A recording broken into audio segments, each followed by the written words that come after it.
BLAF 64, Africains, Africaines, bonjour, le complexe des Africains. Ce sera le sujet de cet audio. Pourquoi je parle de ça? Comme dans tous les audios, le cœur de tous les audios que je fais, c'est basé sur l'observation d'un certain nombre d'afrodescendants qu'on peut voir dans tous les pays d'Europe, notamment en France, mais aussi dans nos pays d'origine, que ce soit Afrique, Caraïbes, etc. Des afrodescendants qui, quand ils sont à l'extérieur de chez eux, au sein de l'espace public, lorsqu'ils sont dans les magasins, etc., ils croisent des afrodescendants qu'ils ne connaissent pas et à ce moment-là, ils les méprisent du regard. Ils sont dédaigneux, hautains, font tout pour même les rabaisser. Alors c'est jamais direct, mais avec tout un tas de comportements, de manières, d'attitudes, de langage corporel. Ils montrent aux autres, je dirais aux autres membres des communautés qui est autour, au public qui est autour, qu'il ne faut pas les associer avec les afrodescendants qu'ils croisent dans les magasins, dans les rues, etc. Vous voyez toutes ces attitudes. Il suffit que vous soyez à l'extérieur, regardez les afrodescendants, regardez les manières, regardez les attitudes, regardez comment les gens se comportent, et vous allez voir que, je ne raconte pas des sornettes, hein. Regardez les gens.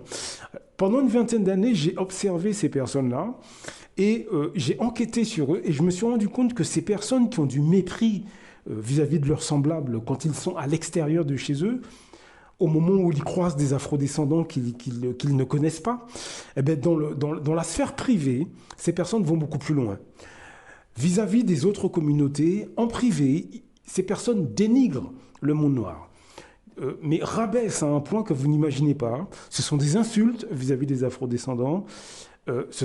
Ils rabaissent l'Afrique, ils rabaissent le monde noir d'une manière générale, ils rabaissent complètement l'intellect du monde noir, etc. C'est ce que ces personnes font en privé au sein des autres communautés.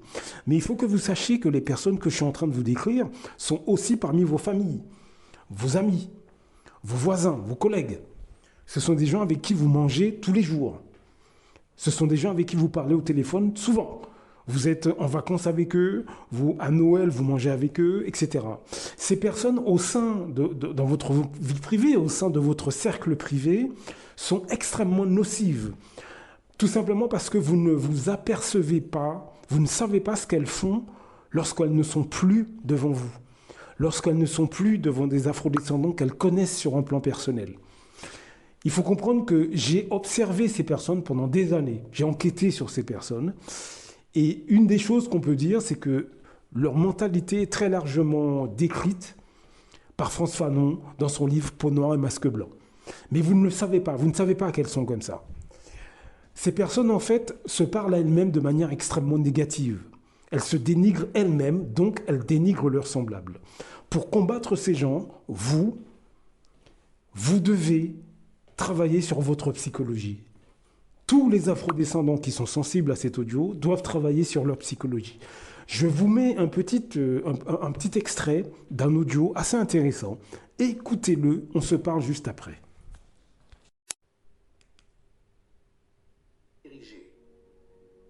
Lorsque vous apprenez à maîtriser vos pensées et émotions, vous acquérez la capacité de façonner votre réalité de manière remarquable. Vos pensées sont les graines de l'intention et vos émotions sont le carburant qui allume ces intentions en action. Lorsque vous vous concentrez constamment sur des pensées positives et valorisantes et cultivez des émotions élevées comme la gratitude, l'amour et la joie, vous devenez un co-créateur de votre propre destin. Vous pouvez manifester vos rêves, guérir votre corps et transformer votre vie en un voyage extraordinaire de croissance et d'accomplissement. À l'inverse, si vous laissez vos pensées et émotions courir à l'amok sans conscience, elles peuvent devenir votre super faiblesse. Ainsi, des pensées négatives et dévalorisantes peuvent conduire à l'autosabotage, des croyances limitantes et une vie régie par la peur, l'anxiété ou le stress. Lorsque des émotions comme la colère, le ressentiment ou la peur prennent les rênes, elles peuvent entraver votre croissance personnelle et même avoir des effets néfastes sur votre santé physique.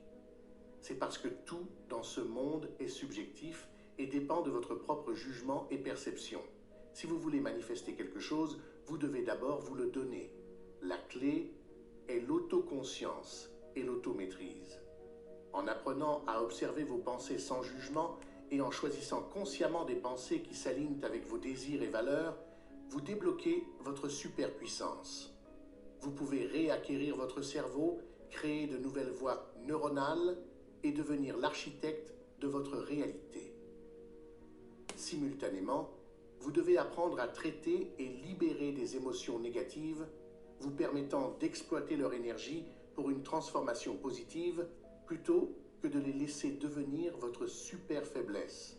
Ainsi, en essence, vos pensées et émotions sont des outils, et c'est à vous de décider si elles vous propulsent vers la grandeur ou vous retiennent.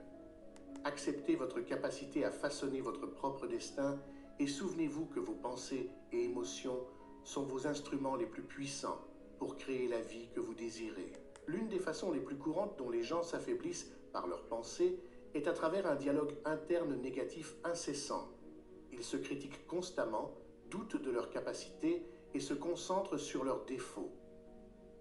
Ce dialogue interne auto-saboteur peut éroder l'estime de soi et les empêcher de poursuivre leurs rêves. De nombreuses personnes ont des croyances limitantes sur ce qui est possible pour elles. Ils pensent qu'ils ne sont pas assez intelligents, talentueux ou méritants pour atteindre leurs objectifs.